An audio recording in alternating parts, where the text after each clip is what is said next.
옛적의 산과들이 고요하던 때에 달밭골이라는 작고 아름다운 마을이 깊은 산자락에 자리 잡고 있었습니다.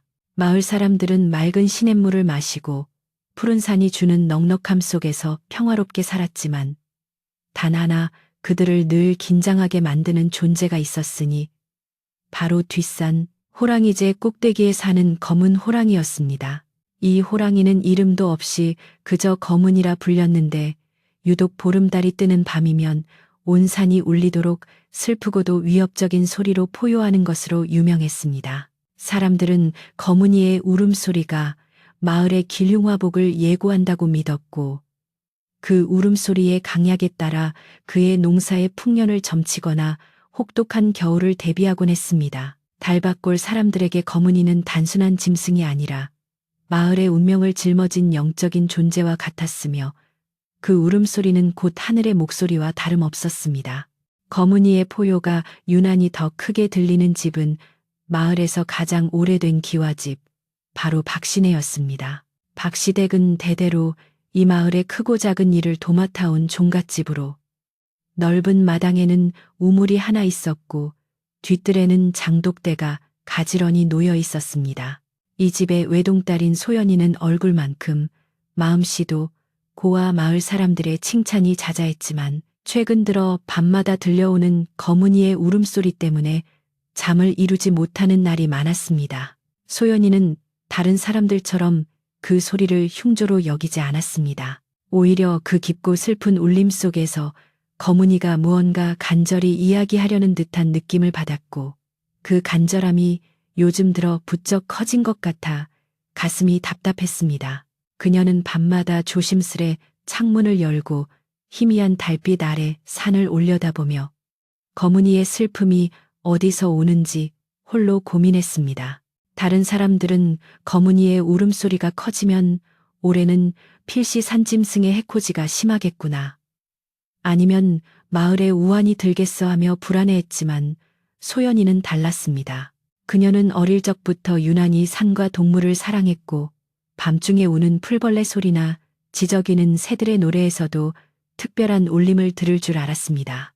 특히 검은이의 울음소리는 웅장함 속에 묘한 애조가 담겨 있어 마치 오랜 세월 홀로 지켜야 했던 비밀을 이제는 더 이상 감당할 수 없어 터져 나오는 듯한 절규처럼 느껴졌습니다. 소연의 방은 마당 끝 구석진 곳에 있어 다른 가족들보다 소리가 더 잘 들렸고 그녀는 이 집안의 안녕과 마을의 평화가 오직 저 호랑이의 울음소리에 달려있다고 무언의 압박감을 느끼고 있었습니다. 소연의 아버지는 묵직하고 과묵한 분이셨고 어머니는 인자하시면서도 규율에 엄격한 분이셨습니다. 이들은 검은이의 울음소리가 커질 때마다 대문을 더 굳게 닫고 집안의 물건들을 정갈하게 정리하며 불길한 기운을 막으려 노력했지만 소연의 불안을 잠재우지는 못했습니다. 소연이는 겉으로는 부모님을 따라 조용히 지냈지만 마음속으로는 검은이에게 다가가 그 슬픔의 이유를 묻고 싶었습니다. 그러나 종갓집의 규율과 마을 사람들의 두려움 때문에 그녀는 감히 그 생각을 입 밖으로 꺼낼 수 없었고 그녀의 고민은 마당 구석에 홀로 핀 봉숭아꽃처럼 붉고 조용하게 깊어져 갔습니다. 어느 날 저녁 소연이 우물가에서 물을 채고 있을 때였습니다. 해가 뉘엿뉘엿 넘어가고 산 그림자가 길게 드리워지기 시작했습니다. 그 순간 바람결을 타고 묵직한 울림이 산에서부터 내려왔습니다. 평소보다 더 낮고 더 굵은 하지만 어딘지 모르게 희미한 떨림이 느껴지는 울음소리였습니다. 소연이는 섬뜩함을 느끼기보다는 마치 심장이 쿵 내려앉는 듯한 안타까움을 느꼈습니다. 그녀는 물동이를 내려놓고 잠시 귀를 기울였습니다. 그 소리는 단순히 맹수의 포효가 아니라 무언가를 잃어버릴까 두려워하는 존재의 깊은 한숨처럼 들렸습니다. 마을 사람들은 저 소리가 들리면 모두 집 안으로 숨어들었지만 소연이는 그 자리에서 움직일 수 없었고 자신의 작은 어깨 위에 뭔가 큰 짐이 지워지는 듯한 책임감을 느꼈습니다. 소연이는 집으로 돌아와 어머니께 여쭈었습니다. 어머니, 검은이의 울음소리가 전과 많이 다르지 않나요? 마치 아주 무거운 짐을 지고 있는 사람처럼 들려요. 어머니는 소연을 물끄러미 바라보시더니 익숙한 듯 고개를 저으셨습니다. 얘야, 네 마음이 여려서 그렇단다.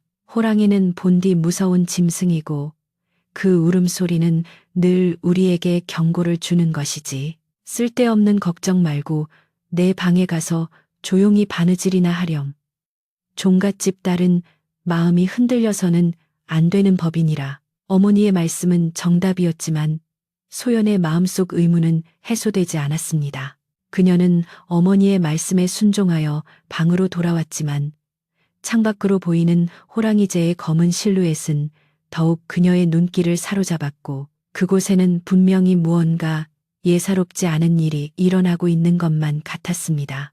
소연이는 그날 밤 잠자리에 누워서도 울음소리의 의미를 생각했습니다. 거문이가 정말 마을을 위협하는 것이라면 왜 마을 어귀에 내려와 소란을 피우지 않고 저 깊은 산속에서만 우는 걸까? 왜 그 소리에는 공격적인 분노보다 슬픔이 더 많이 담겨 있을까? 그녀는 문득 아주 어릴 적 할머니에게 들었던 이야기를 떠올렸습니다. 할머니는 박시댁의 뒷산에 사는 호랑이는 사실 수백 년 전 마을을 지키다 외로움에 지쳐 검은색 털을 갖게 된 산신령의 사자라고 말씀하셨습니다. 산신령이 마을을 떠나면서 사자에게 이곳을 지키게 했고 그 사자가 바로 거문이가 되었다는 이야기였습니다. 할머니는 그 호랑이의 울음소리가 평화로울 때는 잔잔한 노래 같지만 마을이 위험에 처하면 슬픈 탄식으로 변한다고 하셨습니다. 소연이는 자신이 들은 울음소리가 바로 그 슬픈 탄식이라는 것을 깨달았습니다. 그녀는 당장 마을이나 집안의 눈에 보이는 위협이 없다는 것을 알았기에 그 슬픔이 혹시 이 집안의 근본이나 명예와 관련된 것일지도 모른다고 생각했습니다. 박씨 댁은 오래된 집이었고 집안에는 대대로 물려온 비밀스러운 물건들이나 중요한 문서들이 많았습니다. 소연이는 혹시 누가 몰래 집안의 보물을 탐내고 있는 것은 아닌지 아니면 누군가 박씨 댁의 명예를 훼손하려는 계략을 꾸미고 있는 것은 아닌지 하는 불안감에 휩싸였습니다. 그녀의 마음속에 떠오른 이 불길한 예감은 거문이의 울음소리와 함께 더욱 확고해졌고 그녀는 스스로 이 불안의 근원을 찾아내야 한다고 결심했습니다. 다음 날 아침 소연이는 일찍 일어나 아버지를 도와 아침상을 차렸습니다. 아버지는 밥상 앞에서 무거운 침묵을 지키셨고 어머니는 어딘지 모르게 초조해 보였습니다. 아버지는 식사를 마치신 후 평소에는 하시지 않던 말씀을 꺼내셨습니다. 소연아, 요 며칠 밤에 거문이 소리가 너무 크다. 오늘은 아침 일찍 이웃마을에 가서 솜을 좀 사오거라. 겨울이 오기 전에 창문 틈을 더 단단히 막아야겠다. 그리고 이참에 마을 사람들과 모여서 산에 금주를 치는 의식을 치를 준비도 해야 할 것 같다. 아버지는 거문이의 울음소리가 곧 마을의 불안을 상징한다고 믿고 물리적인 방비를 통해 그 불안을 잠재우려 하고 계셨습니다. 소연이는 아버지의 말씀을 들으면서도 그 행위가 근본적인 해결책이 될 수 없다는 것을 알았습니다. 그녀는 조심스럽게 물었습니다. 아버지, 거문이에게 먹을 것을 갖다 바치는 것은 어떨까요? 호랑이의 울음이 멈추지 않는 것은 혹시 배가 고파서가 아닐까요? 아버지는 단호하게 소연의 말을 잘랐습니다. 호랑이는 짐승이다. 짐승에게 먹이를 주면 더 가까이 내려오게 될 뿐이다. 우리는 그저 막고 피해야 한다. 내 할아버지 때부터 그래왔다. 아버지의 단호한 태도에 소연이는 더 이상 말을 꺼낼 수 없었지만 그녀의 마음속에는 거문이가 배고픔이 아닌 다른 종류의 고통을 겪고 있다는 확신이 강하게 자리 잡았습니다. 소연이가 이웃 마을로 솜을 사러 가던 길에 마을 어귀에서 몇몇 아주머니들이 모여 이야기하는 것을 들었습니다. 그들은 모두 거문이의 울음소리 때문에 잠을 설쳤다고 불평하며 이 모든 것이 마을에 닥칠 불운의 징조라고 입을 모았습니다. 박씨 댁의 며느리 자리가 비어 있어서 그런가 봐. 집안의 기강이 바로 서지 못하니 산신령이 노한 거지. 아니야, 내가 듣기로는 산에 누가 몰래 약초를 캐러 들어가서 호랑이의 보금자리를 건드렸대. 그러니 화가 나서 우는 거지. 아주머니들의 이야기는 모두 근거 없는 추측이었지만 그 속에는 마을 사람들이 느끼는 불안과 초조함이 고스란히 담겨 있었습니다. 소연이는 이처럼 불안이 확산되는 것을 보며 자신이 느끼는 책임감이 더욱 무거워짐을 느꼈습니다. 그녀는 솜을 사들고 돌아오는 길에 마을과 호랑이제를 이어주는 좁은 오솔길을 잠시 벗어나 산길은 가까이 다가갔습니다. 나뭇잎이 바스락거리는 소리만 들릴 뿐 숲은 평소처럼 조용했지만 소연이는 왠지 모를 기운을 느꼈습니다. 그녀는 숲을 향해 속삭이듯이 말했습니다. 거문아, 너의 슬픔이 무엇인지 나에게 알려줄 수 없니? 네 울음소리가 온 마을을 불안하게 하고 있어. 네가 무엇을 지키려 하는지, 무엇을 경고하려 하는지 내가 알게 해다오.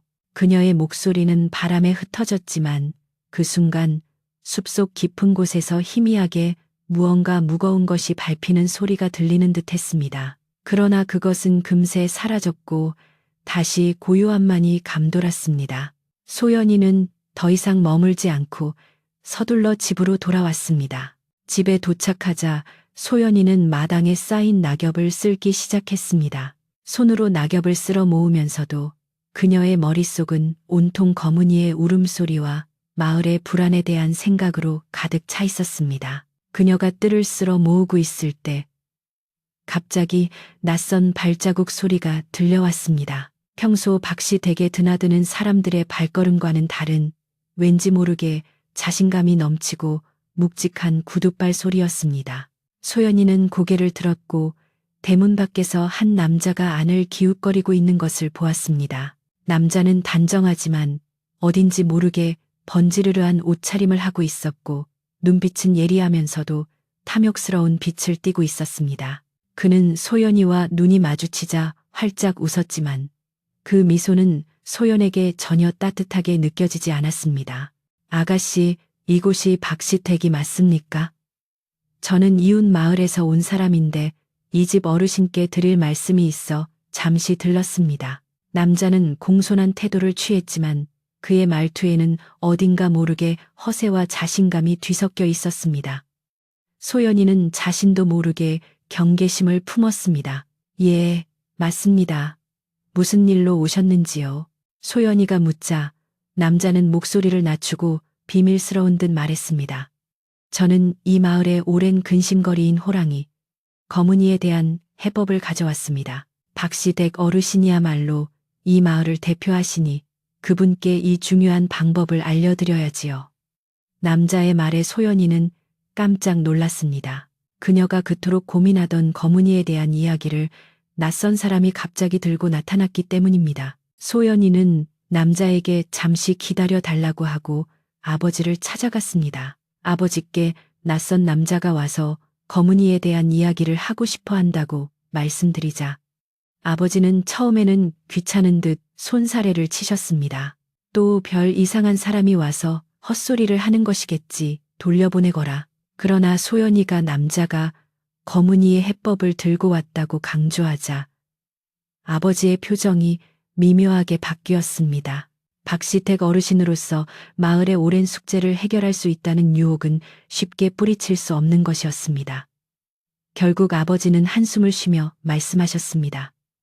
좋다. 그럼 잠시 사랑방으로 안내하거라.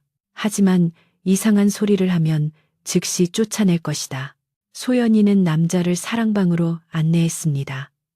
남자는 방에 들어서자마자 주변을 꼼꼼히 살피더니 이 집의 규모와 기품에 감탄하는 듯한 태도를 보였습니다. 그는 스스로를 도진이라고 소개했고 자신은 산신령과 소통할 수 있는 능력을 가진 신비로운 사냥꾼이라고 주장했습니다. 도진은 목소리를 낮춰 아버지께 말했습니다. 어르신, 이 검은 호랑이는 사실 마을을 지키는 존재가 아니라 수백 년 전부터 이 산에 갇혀 원한을 품고 있는 악령입니다. 그 울음소리는 시간이 갈수록 더 많은 불운을 마을로 불러들일 것입니다. 도진의 말은 소연이가 할머니께 들었던 이야기와 정반대였지만 그는 자신의 주장을 뒷받침하는 듯한 신묘한 이야기들을 풀어놓으며 아버지를 설득하려 했습니다. 소연이는 차를 들고 방에 들어섰다가 도진의 말을 듣고 놀라 찻잔을 내려놓을 뻔했습니다. 악령이라니? 거문이의 울음소리가 슬픔의 탄식이라는 내 생각과 완전히 다르구나. 그녀는 조용히 방 안쪽에 앉아 도진의 이야기를 경청했습니다. 도진은 계속해서 주장했습니다. 제가 가져온 이 비법은 호랑이를 물리치는 것이 아니라 그 악령을 산신령의 힘으로 정화하여 다시 순수한 산짐승으로 돌려보내는 것입니다. 하지만 이 의식을 위해서는 박시댁에서 대대로 내려온 영험한 물건, 즉 산의 정기를 모은 보물이 필요합니다. 그것이 바로 호랑이의 원한을 잠재울 수 있는 매개체가 될 것입니다. 도진은 노골적으로 박시택의 보물을 요구하고 있었습니다. 소연이는 직감적으로 이 남자가 위험한 인물임을 깨달았습니다. 그녀의 아버지 역시 도진의 이야기가 터무니없다고 생각하면서도 마을 사람들의 불안을 해소하고 싶다는 일념과 도진의 현란한 말솜씨에 조금씩 넘어가고 있는 듯했습니다. 아버지는 조심스럽게 물었습니다. 우리 집에는 대대로 내려온 물건이 많지만 그중 어떤 물건이 산의 정기를 모은 것이라는 말이요.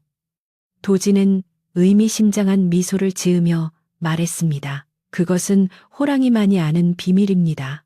하지만 제 영적인 능력으로 보건대 이 집의 가장 깊은 곳, 가장 은밀한 곳에 숨겨진 오래된 돌이나 나무로 된 물건일 것입니다. 소연이는 아버지가 도진에게 더 이상 속지 않도록 해야겠다고 생각했습니다. 그녀는 용기를 내어 조심스럽게 입을 열었습니다. 손님, 거문이의 울음소리가 꼭 악령의 소리처럼 들리지는 않습니다. 저는 그 소리에서 깊은 슬픔과 고독을 느꼈습니다. 만약 그가 정말 마을을 위협한다면 왜 굳이 보름달 밤에만 울부짖겠습니까? 그것은 마치 약속된 시간에만 울부짖어야 하는 어떤 의무를 지닌 것 같습니다.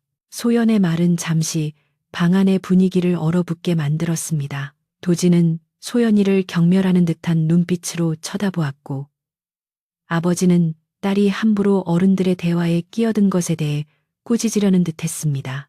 도진은 소연의 말을 듣고 오히려 기세를 올렸습니다. 아가씨는 순진하여 산속의 이치를 모르는군요.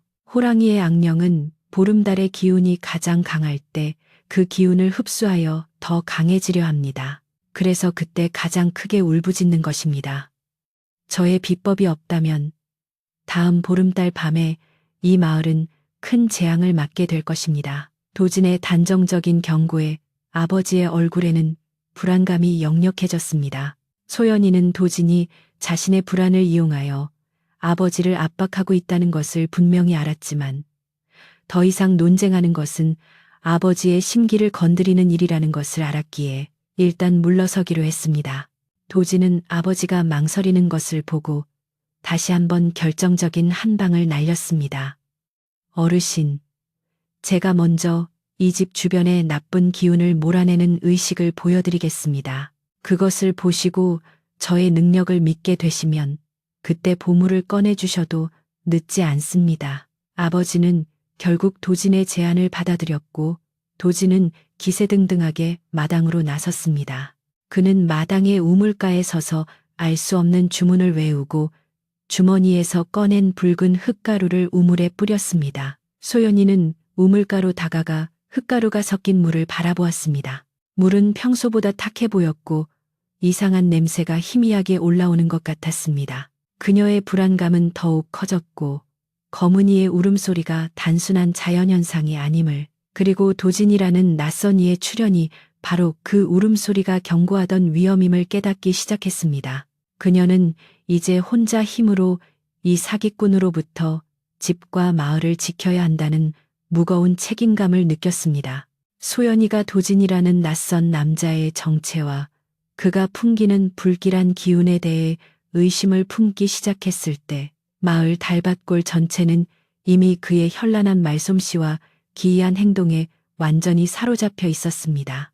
도진은 박시댁 어르신의 허락을 받아 마을에 머물기 시작했고 매일 저녁 마을 어귀의 정자에서 사람들을 모아놓고 거문이에 대한 이야기를 풀어놓았습니다.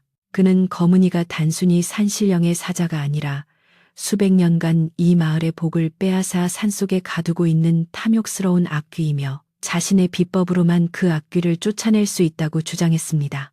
도지는 사람들 앞에서 불꽃이 튀는 종이 조각을 태우거나 흙을 던져 잠시 동안 흐르는 물길을 멈추게 하는 등 몇 가지 하찮은 속임수를 부렸고 순진한 마을 사람들은 그의 능력을 신묘한 것으로 믿으며 열광했습니다. 특히 농사를 짓는 마을 사람들에게 거문이의 울음소리가 풍년이 아니라 오히려 흉년을 부르는 저주일지 모른다는 도진의 주장은 엄청난 불안감을 심어주었습니다.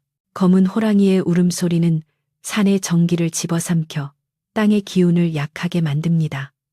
그러니 아무리 씨앗을 뿌려도 제대로 된 결실을 맺을 수 없는 것이지요. 제가 그 악귀를 영원히 잠재우면 이 달밭골은 예로부터 전해 내려오는 비옥한 땅의 복을 되찾아 매년 풍년을 맞이하게 될 것입니다. 도지는 교묘하게 마을 사람들의 오랜 염원인 풍년을 거문이의 존재와 연결시켰고 이로 인해 사람들은 소연이의 아버지 박시택 어르신에게 도진을 전적으로 신뢰하고 그가 요구하는 모든 것을 들어주라고 청원하기 시작했습니다. 박시택 어르신은 마을의 안녕을 책임지는 종갓집의 가장으로서 수많은 사람들의 간절한 요청을 외면하기 어려웠습니다. 그는 밤마다 거문이의 울음소리가 더 커지는 것을 들으면서 어쩌면 도진의 말이 사실일지도 모른다는 의심을 품기 시작했습니다. 하지만 소연이는 도진이 마을 사람들의 순수한 믿음을 이용하고 있음을 확신했습니다. 도진이 박시댁에 머무는 동안 그녀는 그의 일거수일투족을 조심스럽게 관찰했습니다. 도진은 매일 아침 일찍 일어나 뒷산 쪽을 바라보며 알 수 없는 기이한 체조를 했고 저녁에는 소연이 몰래 장독대 근처를 서성이며 무언가를 묻거나 파헤치는 듯한 행동을 했습니다. 소연이는 그가 단순히 호랑이를 쫓아내는 사람이 아니라 이 집안의 비밀이나 숨겨진 보물을 노리고 있는 것임을 점점 더 확신하게 되었습니다. 하루는 소연이가 마당에서 빨래를 널고 있을 때 도진이 그녀에게 다가왔습니다. 그의 눈빛은 뻔뻔스러웠지만 말투는 여전히 공손했습니다. 아가씨, 이 댁은 참으로 명당입니다. 하지만 이 명당의 기운이 호랑이의 악한 기운 때문에 오염되고 있으니 참으로 안타깝습니다. 어르신께서는 저를 믿고 일을 맡기셨지만 호랑이 악귀를 완전히 물리치기 위해서는 이 집안의 기운을 정화하는 특별한 의식이 필요합니다. 소연이는 그의 말에 대꾸하지 않고 묵묵히 빨래만 널었습니다. 도진은 그녀의 무관심에도 아랑곳하지 않고 말을 이었습니다. 의식을 위해 이 댁의 우물물을 사용해야 합니다. 악귀의 기운이 가장 깊이 스며든 곳이 바로 이 우물이기 때문이지요. 앞으로 며칠간은 이 우물물을 아무도 마시지 못하게 해주십시오. 제가 영험한 약재를 넣어 정화할 것입니다. 소연이는 속으로 경악했습니다. 우물은 박시택뿐만 아니라 주변 이웃들도 함께 쓰는 귀한 식수원이었습니다. 그녀는 단호하게 말했습니다. 손님, 이 우물물은 저희 집 식구뿐만 아니라 많은 이웃들이 마시는 물입니다. 함부로 이상한 것을 넣을 수 없습니다. 정화가 필요하시다면 뒷산 시냇물을 이용하시는 것이 좋겠습니다. 소연의 단호한 거절에 도진은 순간적으로 얼굴색이 변했지만 이내 다시 웃음을 지으며 물러섰습니다. 아가씨의 마음이 여려 걱정이 많으신가 봅니다. 좋습니다. 그럼 제가 다른 방법을 찾아보지요. 도진은 돌아섰지만 소연이는 그의 눈빛 속에서 이전보다 더욱 짙어진 탐욕과 분노를 읽을 수 있었습니다. 이 무렵 박시댁에는 집안일을 도맡아 하는 늙은 종 정씨 할머니가 있었습니다. 정씨 할머니는 젊은 시절 소연의 어머니에게 큰 도움을 받아 대대로 박시댁에 충성을 다해온 분이었습니다. 그녀는 평소에는 그림자처럼 조용히 움직이며 자신의 일을 묵묵히 해냈지만 집안에 큰일이 생길 때마다 결정적인 순간에 촌철살인의 조언을 건네곤 했습니다. 어느 날 오후 소연이가 부엌에서 정씨 할머니와 함께 저녁거리를 준비하고 있을 때 할머니는 평소와 달리 소연이에게 다가와 작은 목소리로 말했습니다. 정씨 할머니는 소연이에게 조용히 속삭였습니다. 아가씨, 그 호랑이 울음소리는 말이야. 절대 해를 끼치려는 소리가 아니야. 내가 젊었을 때도 그랬고 그전에도 그랬지. 호랑이는 늘 이 박시댁을 지켜왔어. 맹수가 우는 소리가 슬프게 들리는 건 지켜야 할 것을 잃을까 두려워서지. 내가 평생을 이 집에서 지내왔지만 저렇게 번지르르한 말로 남의 집 귀한 것을 탐내는 사람은 처음 본다. 호랑이 울음은 걱정이 아니라 경고야. 호랑이 울음은 걱정이 아니라 경고야. 네 눈에 보이는 것만 믿지 말고 네 가슴이 시키는 소리에 귀를 기울여야 한다. 정씨 할머니의 단 한 문장은 소연이의 마음속에 큰 파장을 일으켰습니다. 그녀의 직감이 옳았음을, 거문이가 정말 이 집안을 지키려 하고 있음을 할머니의 오래된 경험이 증명해주고 있었습니다. 정씨 할머니의 말을 들은 소연이는 도진이 주장하는 악귀 이야기가 순전히 거짓말이라는 확신을 갖게 되었습니다. 그녀는 거문이의 울음소리가 더 이상 흉조가 아니라 도진이라는 위험한 존재의 출현에 대한 명백한 경고임을 깨달았습니다. 그녀는 정씨 할머니에게 감사하다는 인사를 전하고 도진의 행동을 더욱 면밀하게 관찰하기 시작했습니다. 소연이는 도진이 아침 일찍 뒷산으로 올라갈 때 몰래 그의 뒤를 따르기로 결심했습니다. 그녀는 아버지께는 약초를 캐러 간다고 둘러대고 작은 바구니를 들고 산으로 향했습니다. 산길은 험하고 가팔랐지만 소연이는 익숙하게 발걸음을 옮겼습니다. 그녀는 도진이 자신을 눈치채지 못하도록 충분한 거리를 두었고 발자국 소리를 죽이기 위해 조심스럽게 나뭇잎 위를 밟았습니다. 도진은 산 중턱에 바위가 많은 지점에 도착하더니 주변을 두리번거리고는 품속에서 작은 은빛 도구를 꺼내 바위 틈을 찔러보기 시작했습니다. 소연이는 숨어서 그의 행동을 지켜보았습니다. 도진은 호랑이를 물리치기 위한 의식을 행하는 것이 아니라 마치 광물을 탐색하는 사람처럼 바위나 흙더미를 뒤지고 있었습니다. 그의 행동은 그가 신비로운 사냥꾼이라는 주장과는 전혀 어울리지 않았습니다. 소연이는 도진이 잠시 자리를 비운 틈을 타 그가 뒤졌던 바위 근처로 조심스럽게 다가갔습니다. 바위 밑에 흙을 살펴보니 흙이 파헤쳐진 흔적이 있었고 그 속에는 오래전에 묻혔던 것으로 보이는 낡은 돌조각과 희미한 글씨가 새겨진 나무 조각들이 섞여 있었습니다. 도진은 이 산에 숨겨진 어떤 물건이나 보물을 찾고 있는 것이 분명했습니다. 소연이는 정씨 할머니의 말을 떠올렸습니다.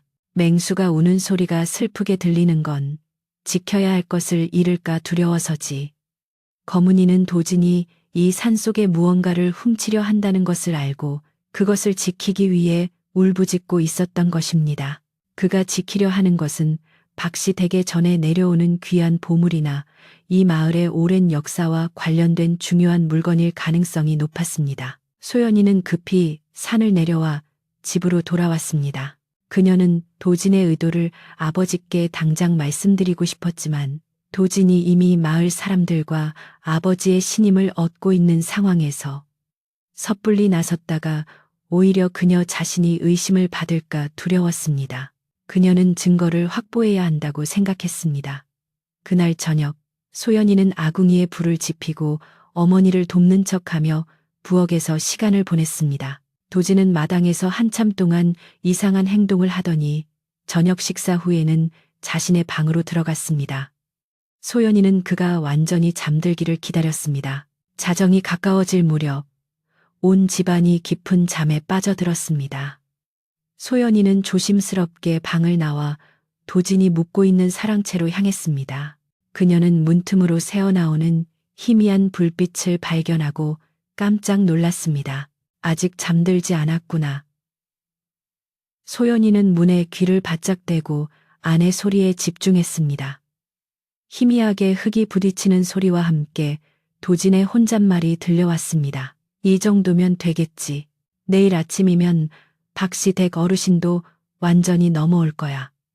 그 늙은 호랑이가 아무리 울부짖어봐야 이 영험한 약재 앞에서는 속수무책이지. 수백 년간 지켜온 그 보물이 드디어 내 손에 들어오는구나. 도지는 자신이 가져온 붉은 흙가루와 알 수 없는 약재들을 섞어 무언가를 만들고 있었습니다. 소연이는 그가 아침에 우물에 뿌리려 했던 그것이 사실은 호랑이를 잠재우는 의식이 아니라 이 집안의 사람들을 속여 보물을 쉽게 탈취하기 위한 계략의 일부임을 깨달았습니다. 그녀는 더 이상 지체할 수 없다고 생각했습니다. 증거를 찾기 위해 도진의 방에 몰래 들어가는 것은 위험했지만 이대로 도진을 방치하면 박시댁의 명예와 보물이 한순간에 사라질 것이 분명했습니다. 소연이는 잠시 망설였지만 검은이의 절규처럼 슬픈 울음소리가 다시 한번 그녀의 귓가에 울려 퍼지는 듯했습니다. 네 가슴이 시키는 소리에 귀를 기울여야 한다. 정씨 할머니의 목소리가 그녀를 용감하게 만들었습니다. 그녀는 숨을 크게 들이마시고 조심스럽게 문을 열었습니다. 다행히도 도지는 흙을 만드느라 소연이가 문을 여는 소리를 듣지 못했습니다. 소연이는 방 안으로 발을 들여놓자마자 방 한가운데 놓인 작은 나무 상자를 발견했습니다. 상자 안에는 도진이 산에서 몰래 파낸 것으로 보이는 흙과 돌, 그리고 낡은 양피지 조각 같은 것이 들어 있었습니다. 소연이는 심장이 터질 듯이 뛰는 것을 억누르며 재빨리 양피지 조각을 집어들었습니다. 그 조각에는 희미하지만 분명한 글자들이 적혀 있었는데 그것은 이 마을의 호랑이제 깊은 곳에 묻혀 있는 고문서의 위치와 그 고문서를 지키는 수호신에 대한 내용이었습니다. 양피지에는 검은 털을 가진 산의 수호자가 밤마다 경고의 울음을 토해낸다는 문구가 적혀 있었고 바로 그 수호자가 검은이임을 알 수 있었습니다. 소연이는 이 고문서가 박시택의 보물과 관련된 중요한 단서임을 직감했습니다. 도지는 검은이가 지키는 것이 이 마을의 귀한 기록이라는 것을 알고 그것을 훔치려 했던 것입니다. 소연이가 양피지 조각을 품에 숨기고 방을 빠져나오려는 찰나 도진이 고개를 들었습니다. 누구냐? 도진의 날카로운 목소리가 밤의 정적을 갈랐습니다. 소연이는 놀라 움직임을 멈췄고 도진은 그녀가 들고 있는 작은 보찜과 당황한 표정을 보고 모든 것을 짐작한 듯 했습니다. 이 쥐새끼 같은 계집애가 감히 나의 일을 엿들으려 하다니. 도진은 분노에 차서 소연이에게 달려들었습니다. 소연이는 재빨리 몸을 돌려 도망치려 했지만 도진은 그녀의 팔을 거칠게 붙잡았습니다. 네가 감히 내 비책을 망치려 해. 이 종갓집의 귀한 보물은 이제 나의 것이다. 도진은 소연이의 팔을 비틀었고 소연이는 고통에 소리쳤습니다. 다행히 소연이의 비명은 다른 가족들을 깨우기에 충분했습니다. 아버지가 먼저 잠에서 깨어나 사랑채 문을 박차고 나왔습니다. 이게 무슨 소란이냐? 도진, 자네 지금 무슨 짓을 하는 건가? 아버지는 딸의 팔을 잡고 있는 도진의 모습을 보고 경악했습니다. 도진은 당황했지만 이내 냉정을 되찾고 교활한 미소를 지으며 말했습니다. 어르신, 이 아가씨가 저의 방에 몰래 들어와 저의 귀한 의식 재료를 훔치려 했습니다. 검은이의 악령이 이 집안의 딸에게까지 손을 뻗친 것입니다. 도진은 교묘하게 소연이에게 죄를 뒤집어 씌우려 했습니다. 소연이는 팔의 고통을 참고 떨리는 목소리로 외쳤습니다. 아버지, 그렇지 않습니다. 이 사람이 거짓말을 하고 있어요. 그는 호랑이를 쫓아내는 것이 아니라 저희 집의 귀한 것을 훔치려 하고 있습니다. 제가 그 증거를 찾았습니다. 소연이는 품속에 감춰둔 양피지 조각을 꺼내려 했지만 도지는 그녀를 막으려 했습니다. 이 소란의 어머니와 정씨 할머니까지 마당으로 나왔고 정씨 할머니는 상황을 보자마자 모든 것을 꿰뚫어 본 듯 도진을 노려보았습니다. 아버지의 혼란은 극에 달했습니다. 그는 누구의 말을 믿어야 할지 알 수 없었습니다. 존경받는 딸과 마을 사람들의 신임을 얻은 이방인 사이에서 아버지는 깊은 고민에 빠졌습니다. 소연이는 아버지를 바라보며 간절하게 외쳤습니다. 아버지, 저를 믿어주세요. 이 사람은 이 집안의 명예와 안전을 위협하고 있습니다. 거문이의 울음소리가 경고한 것이 바로 이 사람입니다. 소연이의 절규는 거문이의 울음소리가 가진 슬픔만큼이나 간절했고 아버지의 마음을 움직이기 시작했습니다. 아버지는 도진을 노려보며 단호하게 말했습니다. 도진, 자네는 일단 물러서서 내일 아침까지 이 모든 것을 해명해야 할 것이야. 내 딸을 함부로 대하는 것도 용서할 수 없다. 도진은 아버지의 분노에 찬 목소리에 잠시 주춤했습니다. 그는 자신이 너무 성급했음을 깨달았고 그의 계략이 예상치 못한 방향으로 흐르고 있음을 직감했습니다. 도진은 소연이에게 복수하겠다는 듯한 음흉한 눈빛을 보낸 후 마지못해 방으로 돌아갔습니다. 소연이는 가까스로 위기를 모면했지만 이제 도진과의 싸움은 피할 수 없게 되었습니다. 그녀는 내일 아침 마을 사람들 앞에서 도진의 모든 거짓말을 폭로하고 박시댁과 거문이의 명예를 되찾아야 한다는 무거운 숙제를 안게 되었습니다. 정씨 할머니는 소연이의 손을 잡으며 눈빛으로 용기를 북돋아 주었습니다. 그녀는 알고 있었습니다. 이제야말로 거문이가 울부짖으며 경고하던 그 위험의 실체가 세상에 드러날 때가 된 것입니다. 전날 밤 소연이의 용기 있는 행동으로 도진의 계략이 만천하에 드러나기 직전의 상황에 놓이자 박씨 댁에는 팽팽한 긴장감이 감돌았습니다. 소연이는 품속에 감춰둔 낡은 양피지 조각, 즉 도진이 노리던 고문서의 단서를 굳게 쥐고 있었습니다.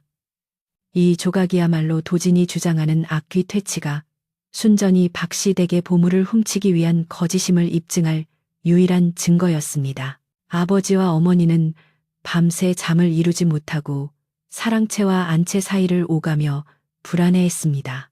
아버지는 마을 사람들의 신임을 받고 있는 도진을 당장 쫓아낼 수도, 그렇다고 딸의 진심 어린 절규를 외면할 수도 없었기에 괴로워했습니다. 소연이는 새벽 일찍 일어나 우물가로 갔습니다. 어젯밤 도진이 정화 의식을 한다며 붉은 흙가루를 뿌린 우물이었습니다. 맑았던 우물물은 여전히 흙탕물처럼 탁했고 코를 찌르는 듯한 희미하고 역한 냄새가 났습니다. 소연이는 그 물을 가만히 들여다보았습니다. 도진은 이 물을 통해 집안의 악기를 정화한다고 했지만 소연의 눈에는 이 물이 오히려 악의 기운에 오염된 것처럼 보였습니다. 그녀는 두레박으로 물을 길어 올렸고 물을 마당의 흙바닥에 뿌려보았습니다. 그러자 물이 닿은 흙이 마치 독에라도 중독된 듯 푸르스름한 빛을 띠며 잠시 후에야 서서히 스며들었습니다. 소연이는 도진이 우물에 뿌린 것이 단순한 흙가루가 아니라 식수원을 해칠 수 있는 독성 물질일지도 모른다는 섬뜩한 생각을 했습니다. 그때 집안의 오랜 일을 도맡아 하는 정씨 할머니가 다가왔습니다. 할머니는 소연이가 물을 뿌린 자국을 보더니 낮은 한숨을 내쉬었습니다. 아가씨, 저자가 뭘 뿌렸는지 알겠지? 저건 호랑이를 쫓는 약재가 아니라 사람을 해하고 땅의 기운을 죽이는 독약이야. 호랑이 울음이 밤마다 더 슬퍼진 이유가 이것 때문이었네. 거문이는 산에서 이댁 기운이 점점 죽어가는 것을 보고 울부짖으며 경고한 거야. 저자는 이 집안의 안녕을 해치고 있었어. 할머니의 단호한 확신은 소연이의 의심을 더욱 굳건한 믿음으로 바꾸어 주었습니다.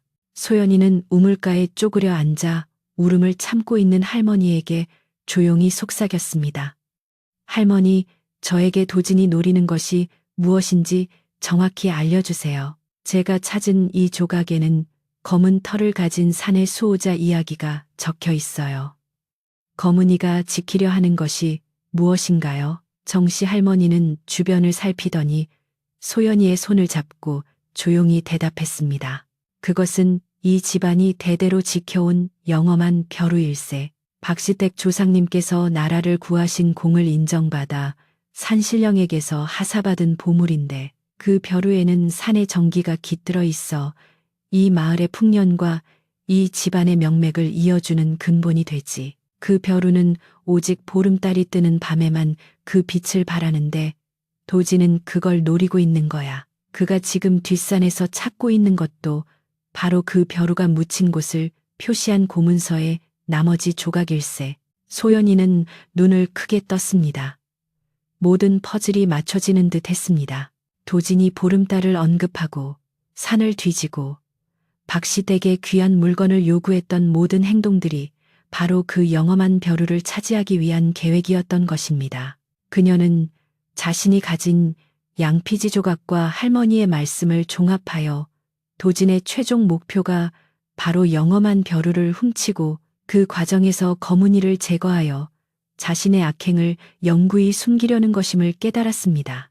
그리고 오늘 밤이 바로 그 보름달이 뜨는 밤, 도진이 최후의 작전을 실행할 때였습니다. 아침이 되자 박시댁 사랑채 앞에서 큰 소란이 일어났습니다. 도진은 잠옷 차림으로 뛰쳐나와 어젯밤 소연이가 자신의 방에 침입하여 의식 재료를 훔치려 했다는 이야기를 마을 사람들에게 큰 소리로 떠벌렸습니다. 마을 사람들은 이미 도진에게 완전히 현혹되어 있었기에 그의 말을 곧이곧대로 믿기 시작했습니다.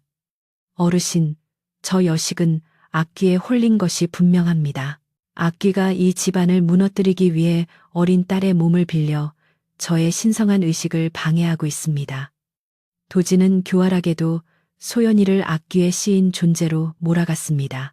마을 사람들은 웅성거렸고 박시댁 어르신은 난처함에 얼굴이 붉어졌습니다. 이때 소연이가 당당하게 마당으로 나섰습니다.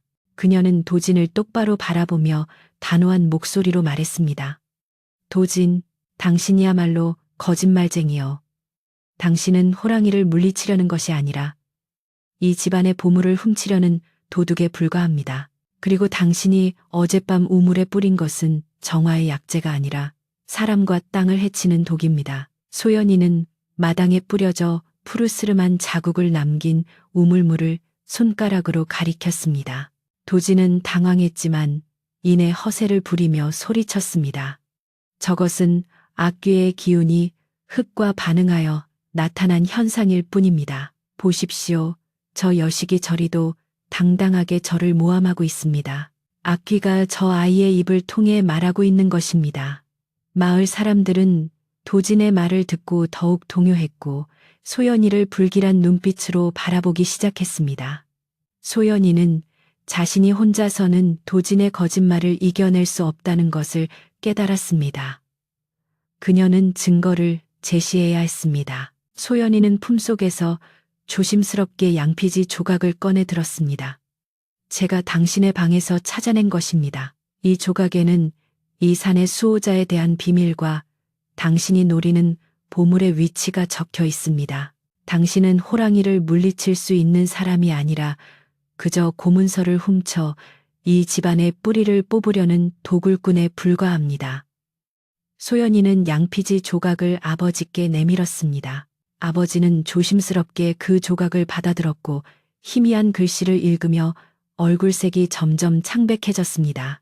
양피지에는 정말로 박시댁의 오래된 표식과 함께 영험한 벼루를 검은 수호자가 지킨다는 내용이 암시되어 있었습니다. 도진은 양피지 조각을 보자마자 얼굴이 흑빛으로 변했습니다. 그는 소연이가 자신의 가장 큰 비밀을 손에 쥐고 있다는 사실에 극도의 분노와 두려움을 느꼈습니다. 도진은 재빨리 소연이에게 달려들어 양피지 조각을 빼앗으려 했지만 그 순간 아버지가 몸을 돌려 양피지 조각을 보호했습니다. 이 도둑놈아, 감히 나의 딸을 위협하고 이 집안의 보물을 탐하다니. 아버지는 오랜만에 크게 분노했고 그 모습에 마을 사람들은 잠시 숨을 죽였습니다. 소연이는 이 기회를 놓치지 않고 큰 소리로 외쳤습니다.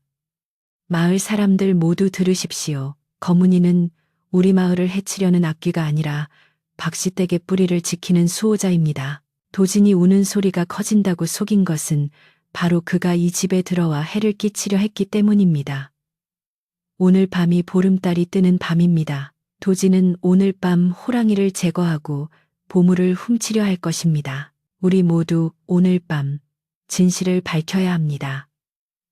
소연이의 용기 있는 외침은 마을 사람들의 마음속에 조금씩 의심의 씨앗을 뿌리기 시작했습니다. 도진은 자신의 계획이 틀어지자 더욱 광폭해졌습니다. 그는 소연이에게 달려들려는 순간 뒷산에서 낮은 울음소리가 희미하게 들려왔습니다. 평소의 절규가 아닌 마치 내가 너를 보고 있다고 경고하는 듯한 낮고 굵은 울음소리였습니다. 거문이의 울음소리는 도진에게만 들리는 것처럼 느껴졌고 도진은 순간적으로 몸이 얼어붙는 것을 느꼈습니다. 그는 자신이 산신령의 사자라고 믿었던 거문이에게 정말로 감시당하고 있다는 공포에 휩싸였습니다. 도진은 이대로 도망칠 수 없다고 생각했습니다. 그는 마지막 반격을 시도했습니다. 이것은 모두 이 집안의 딸이 꾸며낸 거짓말입니다. 호랑이가 악귀인지 아닌지는 오늘 밤 밝혀질 것입니다. 내가 오늘 밤 저 호랑이를 완전히 잠재우고 이 마을에 평화를 가져올 것입니다. 보물을 찾으려 했다는 것은 거짓입니다. 도진은 자신의 거짓말이 무너지지 않도록 오늘 밤 기필코 거문이를 해치고 보물을 손에 넣겠다는 의지를 불태웠습니다. 아버지는 도진의 뻔뻔함에 치를 떨었지만 아직 도진을 전적으로 믿는 마을 사람들이 있었기에 섣불리 무력을 사용할 수 없었습니다.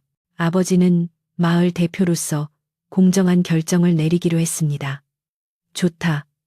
도진, 네가 정말 이 마을의 평화를 위한다면 오늘 밤 모두 앞에서 네가 호랑이를 잠재우는 것을 증명해 보여라. 하지만 만약 네가 나의 딸을 모함하고 이 집안의 보물을 탐한 것이 사실로 밝혀진다면 이 마을에서 절대 발을 붙이지 못하게 될 것이다. 아버지는 이렇게 선언하며 오늘 밤 보름달 아래에서 최종 대결을 치르기로 결정했습니다. 소연이는 아버지가 결국 자신의 편에서 주었다는 사실에 안도했습니다. 하지만 동시에 오늘 밤 벌어질 일이 두려웠습니다. 그녀는 거문이가 도진에게 해를 입을까봐 걱정되었고 혹시라도 도진이 먼저 보물을 찾아 달아날까봐 초조했습니다. 그녀는 남은 시간 동안 진실을 밝히고 거문이의 안전을 확보할 방법을 찾아야 했습니다. 소연이는 정씨 할머니와 함께 조용히 대책을 논의하기 시작했습니다. 할머니는 소연이에게 말했습니다. 아가씨, 보름달이 뜨면 영험한 벼루가 묻힌 곳에서 희미한 빛이 올라올 걸세. 도진이도 그걸 노리고 있을 거야. 하지만 거문이는 그 빛이 올라오면 더욱 울부짖으며 그곳을 지키려 할 거야. 오늘 밤 그 장소에서 도진의 정체가 완전히 드러날 걸세.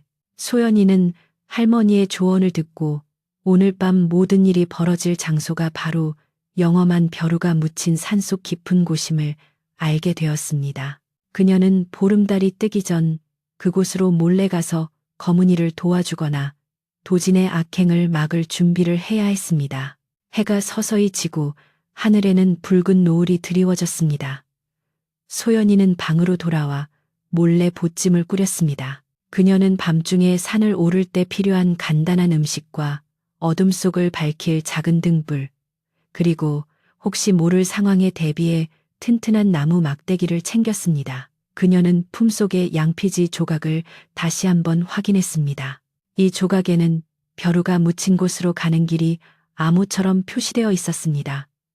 소연이는 그것을 해독하기 위해 조상의 옛 기록들을 떠올리며 집중했습니다. 그녀는 결국 양피지에 적힌 내용이 박시댁 뒤뜰 장독대에서 시작하여 오래된 소나무를 지나 호랑이제의 가장 큰 바위 아래로 이어지는 은밀한 길을 나타내고 있다는 것을 알아냈습니다. 어둠이 짙게 깔리고 보름달이 서서히 떠오르기 시작했습니다. 마을 사람들은 박시댁 마당에 삼삼오오 모여들었고 숨죽이며 오늘 밤 벌어질 일에 대한 두려움과 기대감을 동시에 품고 있었습니다.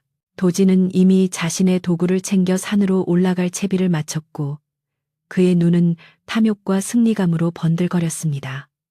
소연이는 이들을 피해 조용히 집을 빠져나왔습니다. 그녀는 뒷마당 장독대 뒤편의 작은 문을 열고 홀로 어둠 속의 산길로 접어들었습니다. 그녀의 발걸음은 조심스러웠지만 그 속에는 이 집과 마을을 지키겠다는 강한 의지가 담겨 있었습니다. 소연이가 산길을 오르자 보름달이 하늘 높이 솟아올랐습니다. 달빛은 은은했지만 산속은 여전히 짙은 그림자에 갇혀 있었습니다. 소연이가 오래된 소나무를 지나 호랑이제의 큰 바위 쪽으로 향했을 때 그녀는 앞에서 희미한 불빛을 발견했습니다. 도진이 먼저 와서 벼루를 찾기 위한 준비를 하고 있는 것이 분명했습니다. 그때 하늘을 찢을 듯한 거문이의 울음소리가 산 전체를 뒤흔들었습니다. 그 소리는 절규였지만 소연이에게는 어서 오라는 다급한 부름처럼 들렸습니다. 소연이는 막대기를 고쳐잡고 마지막 결전을 향해 발걸음을 재촉했습니다.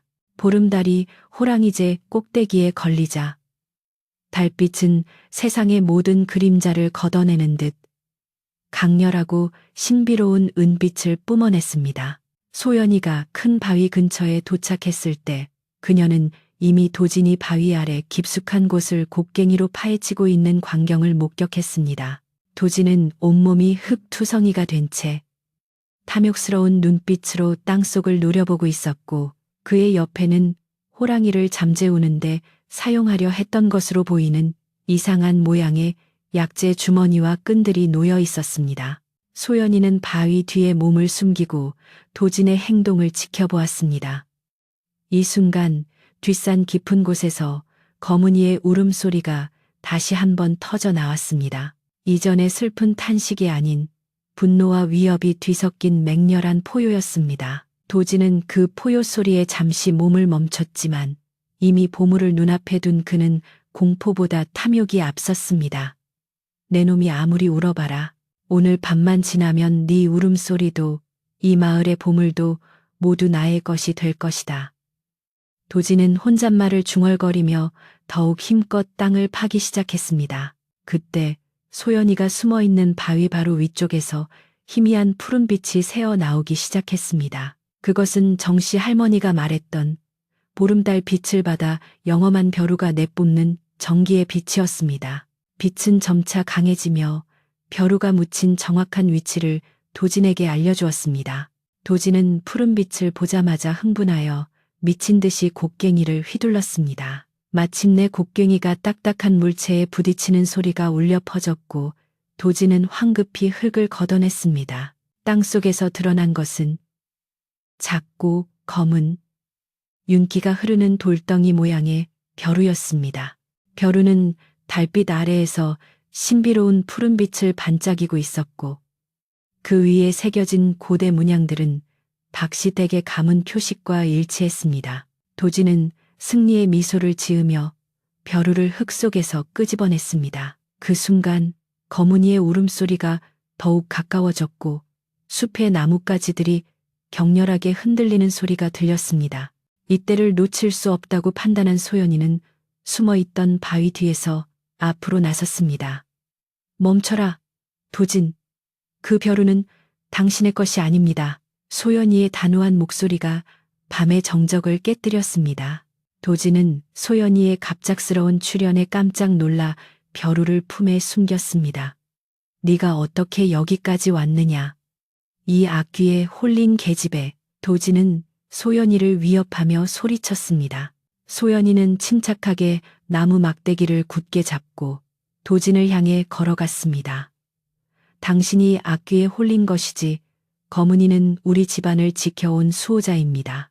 당신은 이 마을 사람들과 아버지를 속이고 귀한 보물을 훔치려 한 파렴치한 도둑에 불과합니다. 도진은 벼루를 훔쳤다는 사실이 소연이에게 완전히 발각되자 더 이상 숨길 것이 없다고 생각했습니다. 그는 품속에서 작은 칼을 꺼내 소연이를 향해 겨누었습니다. 감히 내까짓 것이 나의 일을 방해하려 해? 이 벼루만 있으면 나는 큰 부자가 될 수 있다. 이 마을 사람들 따위는 속여 넘기는 건 일도 아니지. 내가 본 것을 아무도 믿지 못하게 해주마. 도진은 소연이를 위협하며 벼루를 들고 도망치려 했습니다. 소연이는 물러서지 않고 막대기를 휘둘러 도진의 칼을 막아냈습니다. 비록 힘은 도진보다 약했지만 집안과 마을을 지키겠다는 소연이의 용기는 그 어떤 무기보다 강했습니다. 바로 그때 박시댁 마당에서 모여있던 마을 사람들이 횃불을 들고 산을 오르기 시작했습니다. 소연이의 아버지가 도진과의 약속대로 사람들을 이끌고 산으로 올라온 것이었습니다. 소연이는 기회를 놓치지 않고 큰 소리로 외쳤습니다. 아버지, 마을 사람들, 이리로 오세요. 도진이 바로 이곳에서 저희 집안의 보물인 영험한 벼루를 훔치려 했습니다. 거문이의 울음소리가 경고한 것이 바로 이 도둑놈입니다. 소연이의 외침은 달빛 아래 온 산에 울려 퍼졌고 횃불을 든 마을 사람들이 그곳에 도착했습니다. 마을 사람들은 흙투성이가 된 채 벼루를 움켜쥐고 있는 도진과 그를 막아선 소연이의 모습을 보고 경악했습니다. 아버지는 도진의 손에 들린 벼루를 보았고 그것이 바로 대대로 내려온 집안의 보물임을 한눈에 알아보았습니다. 아버지는 분노와 배신감으로 목소리를 떨었습니다. 도진, 네가 감히 내 놈의 목적이 바로 이 벼루였느냐. 도진은 사방이 횃불을 든 마을 사람들에게 포위되자 당황하여 벼루를 들고 도망치려 했지만 발이 미끄러져 바위 아래로 넘어졌습니다. 그 순간 벼루가 그의 손에서 떨어져 나가 바위에 부딪히며 쨍 하는 소리를 냈습니다. 도진은 벼루를 다시 주우려 했지만 바로 그때 거대한 검은 그림자가 숲속에서 뛰쳐나왔습니다. 그것은 바로 거문이었습니다. 거문이는 벼루가 깨질까봐 걱정하는 듯한 짧고 날카로운 울음소리를 내며 도진의 앞으로 뛰어내렸습니다. 거문이는 사납게 포효하며 도진을 노려보았고 그 위압적인 모습에 마을 사람들은 두려움에 질려 횃불을 든 채 움직이지 못했습니다. 그러나 거문이는 도진을 공격하지 않았습니다. 대신 그는 도진이 파헤친 구덩이 옆에 서서 벼루가 있는 쪽을 향해 방어적인 자세를 취했습니다. 소연이는 거문이의 행동을 보고 큰 소리로 외쳤습니다. 보십시오, 마을 사람들. 거문이는 우리를 해치려는 것이 아닙니다. 그는 도진이 훔치려 했던 우리 집안의 벼루를 지키고 있는 것입니다. 그의 울음소리는 우리를 해치려는 악귀의 소리가 아니라 우리를 보호하려는 수호자의 경고였던 것입니다. 소연이는 거문이를 향해 조심스럽게 걸어갔고 거문이는 소연이에게 많은 경계를 풀고 그녀를 바라보았습니다. 소연이는 떨리는 손으로 바닥에 떨어진 벼루를 주워 들었습니다. 벼루는 다행히 깨지지 않았고 여전히 푸른 빛을 발하고 있었습니다. 마을 사람들은 눈앞의 광경을 보고 경악했습니다. 검은 호랑이가 사람을 해치지 않고 오히려 소연이와 보물을 보호하고 있었던 것입니다. 그들은 자신들이 도진의 거짓말에 속아 수호자를 악귀로 몰아세웠다는 사실에 죄책감과 부끄러움을 느꼈습니다. 아버지는 눈물을 글썽이며 소연이에게 다가와 그녀를 안아주었습니다. 소연아, 내 말이 맞았다. 내가 어리석었어. 이 짐승이야말로 우리 집안을 진정으로 지키는 수호자였구나. 도진은 검은 호랑이의 위협과 마을 사람들의 분노 어린 시선에 완전히 겁을 먹었습니다. 그는 자신의 계략이 완전히 실패했음을 깨닫고 벼루를 훔치려 했던 모든 사실을 자백했습니다. 제가 잘못했습니다. 저는 그저 돈 때문에 이 벼루를 팔아 큰 돈을 벌려고 했습니다. 호랑이를 악귀라고 속인 것도 모두 제가 보물을 훔치기 위한 계략이었습니다. 도진의 비굴한 자백은 그의 악행을 명백하게 증명했습니다. 마을 사람들은 분노하여 도진을 붙잡았고 다시는 달밭골 근처에 얼씬도 못하도록 산 아래로 끌고 내려가기로 결정했습니다. 소동이 끝난 후 마을 사람들은 횃불을 들고 다시 박시댁 마당으로 돌아왔습니다. 아버지는 벼루를 소중하게 안고 마당에 섰습니다. 그는 마을 사람들 앞에서 깊이 고개를 숙였습니다. 마을 사람들, 제가 어리석어 낯선 이의 말에 속아 넘어갈 뻔했습니다. 이 모든 것은 제 부덕의 소치입니다. 그리고 소연이의 지혜와 용기가 아니었다면 우리는 수호자를 악귀로 몰아세우고 귀한 보물을 도둑맞을 뻔했습니다. 거문이의 울음소리는 분명 우리에게 진실을 말해주고 있었습니다. 소연이는 마당에 모인 마을 사람들에게 거문이가 지켜온 것이 이 벼루뿐만이 아니라 이 마을의 평화와 박시댁의 명예임을 다시 한번 설명했습니다. 마을 사람들은 소연이의 말에 감동했고 자신들이 낯선 이의 달콤한 말에 현혹되어 얼마나 큰 실수를 저지를 뻔했는지 깨달았습니다. 그들은 소연이에게 고마움을 전했고 거문이에 대한 두려움을 버리고 그를 진정한 수호자로 인정하기 시작했습니다. 사건이 마무리된 후 박시댁은 다시 평화를 되찾기 시작했습니다. 하지만 이 큰 소동으로 인해 어수선해진 집안을 정리하는 일이 필요했습니다. 정씨 할머니는 소연이에게 마당의 우물을 깨끗이 청소해야 한다고 일렀습니다. 도진이 뿌린 독이 완전히 빠져나가야 한다네. 우물은 이 집안의 생명수와 같으니 정갈하게 청소해야 복이 다시 들어올 걸세. 소연이는 아버지를 도와 우물을 길어내고 깨끗한 물로 우물 주변을 정성껏 씻어냈습니다. 땅에 뿌려져 푸르스름한 자국을 남겼던 독의 흔적도 밤새 내린 이슬과 함께 깨끗하게 사라져 있었습니다.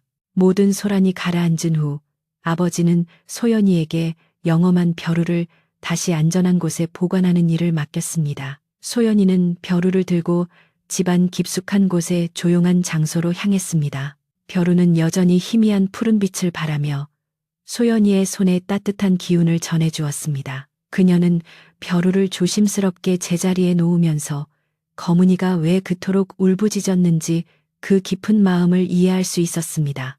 그 울음은 단순히 경고가 아니라 자신의 모든 것을 걸고 지키려 했던 존재의 외로운 절규였던 것입니다. 소연이는 벼루를 내려놓고 그 앞에서 조용히 감사의 인사를 전했습니다.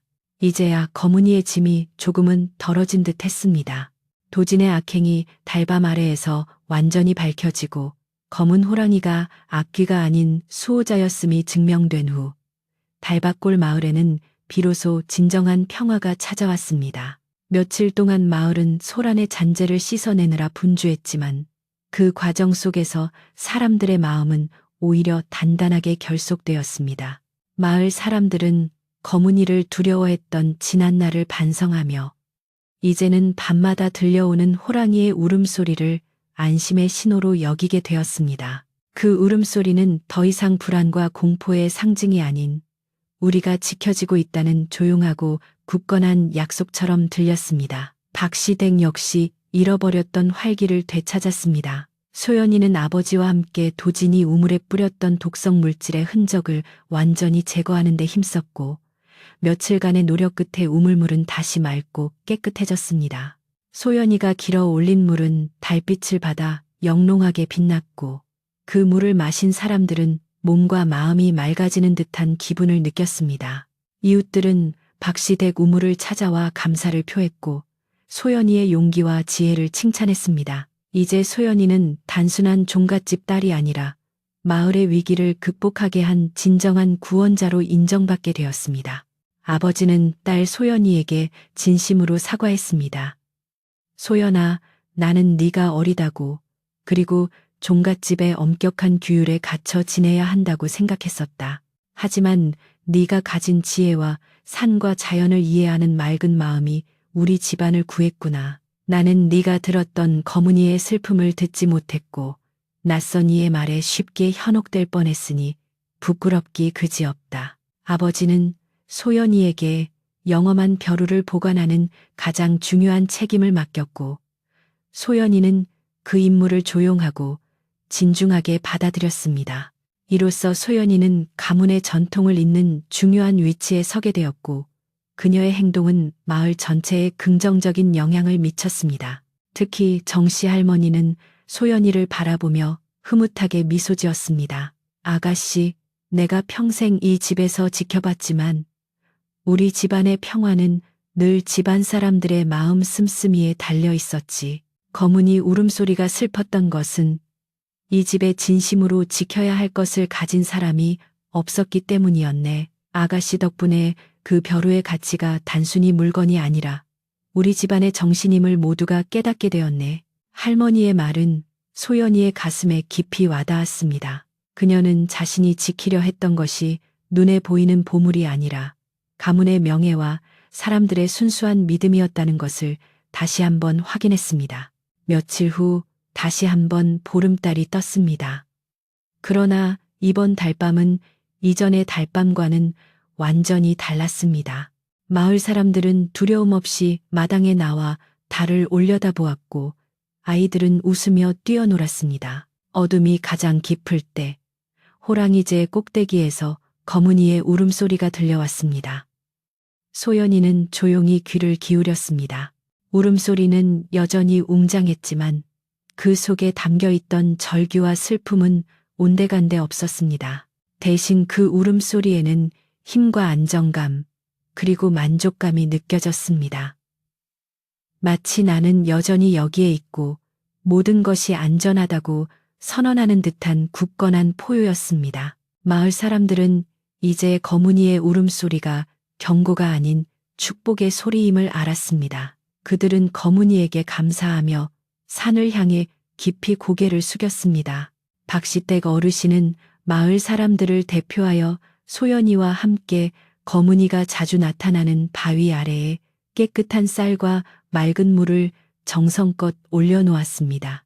이것은 단순히 짐승에게 주는 먹이가 아니라 수호신에게 바치는 정성스러운 제사였으며 마을과 호랑이 제 사이에 맺어진 새로운 약속이었습니다. 그날 저녁 박시댁은 오랜만에 온 가족이 함께 모여 따뜻한 저녁 식사를 했습니다. 식탁 위에는 어머니가 정성껏 차린 소박하지만 맛있는 음식들이 놓여 있었고 밥상 위에는 온기와 평화가 가득했습니다. 소연이는 아버지와 어머니 사이에 앉아 정씨 할머니와 함께 식사를 했습니다. 밥상머리에서는 도진의 악행이나 호랑이 울음소리에 대한 불안함 대신 내년에 대한 희망과 집안의 평안에 대한 감사가 오갔습니다. 아버지는 숟가락을 내려놓고 소연이를 향해 따뜻하게 웃으며 말했습니다. 소연아, 내 덕분에 이 집안의 근본이 바로 섰다. 네가 진정한 이 집의 기둥이다. 앞으로도 네 맑은 눈과 지혜로운 마음으로 이 집안과 마을을 잘 살펴주렴. 어머니 역시 고개를 끄덕이며 소연이의 손을 잡았습니다. 소연이는 부모님의 인정을 받자 눈시울이 붉어졌지만 평온한 미소를 지으며 대답했습니다. 아버지, 어머니, 모든 것은 거문이의 경고와 할머니의 지혜 덕분입니다. 저는 그저 제가 해야 할 일을 했을 뿐입니다. 이제야 거문이가 바랐던 진정한 평화가 우리에게 온 것 같습니다. 식사를 마친 후 소연이는 혼자 마당으로 나왔습니다. 밤하늘에는 달이 환하게 떠 있었고 마당 구석에 우물물은 달빛을 고스란히 담아 반짝였습니다. 그녀는 깊은 숨을 들이마셨습니다. 공기는 맑고 차분했으며 그 속에는 오래된 나무와 흙의 정겨운 냄새가 섞여 있었습니다. 그녀는 대문 밖을 바라보았습니다. 어둠이 짙게 깔린 호랑이제 쪽에서는 이제 더 이상 불안을 부르는 절규가 들려오지 않았습니다. 소연이는 마당에 서서 조용히 밤하늘을 올려다보며 생각했습니다. 거문이의 울음소리는 결국 우리 마음속의 탐욕과 불신을 경고했던 것이었구나. 도진이라는 외부의 악행도 문제였지만 그보다 먼저 마을 사람들이 거문이를 두려워하고 불신했기에 그의 거짓말에 쉽게 넘어갈 수 있었던 것입니다. 이제 그 불신이 사라지고 수호자에 대한 믿음이 회복되자 마을은 예전보다 더 굳건한 평화를 얻게 되었습니다. 소연이는 집 안으로 들어와 자신의 방에 앉았습니다.